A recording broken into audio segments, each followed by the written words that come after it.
তো আজকে আমরা গিয়েছিলাম আমাদের ভেড়িতে এবং ভেড়িতে আমরা করেছিলাম আজকে মুড়ি চানাচুর পিকনিক। তো আমাদের সাথে ছিল ছোট ছোট কিছু ভাই বোন। তো তারাও আমাদের সঙ্গে এটাতে খুবই আনন্দ করেছিলাম। আর এই দেখো না কতটা সুন্দর একটা ভিউ, দেখতেই পাচ্ছ তোমরা এখানে, এত সুন্দর ভিউ মানে কি বলবো গাইস। আর শীতের দিনে অনেকটা ভালো লাগে বিকেলের দিকে। এখন শসাটা ভালোভাবে ধুয়ে নিলাম, এখন শসাটা কাটবো।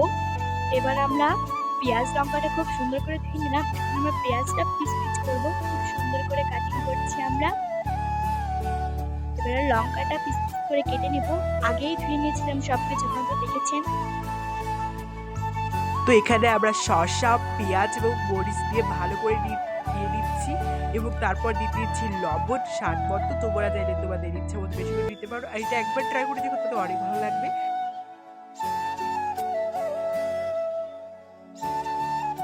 দেন আমরা এখানে দিয়ে দিচ্ছি মুড়ি, তোমরা এখানে নিজেদের মতোই দিবে।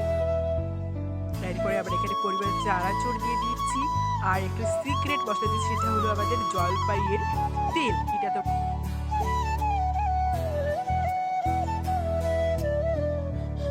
এটা আমরা সরিষার তেল। এখন এটা খুব মজা হয়েছে গাইস। এখন আমরা একটা চ্যালেঞ্জ দিয়ে চলেছি, আমি ওকে চ্যালেঞ্জ দিয়েছি যে এই চ্যালেঞ্জটা খেতে পারলে ওকে আমি 100 টাকা দিব। ওকে খেয়েছে। আর এখন তোমরা জিজ্ঞেস করো না সকালবেলা কি হবে। দারুন!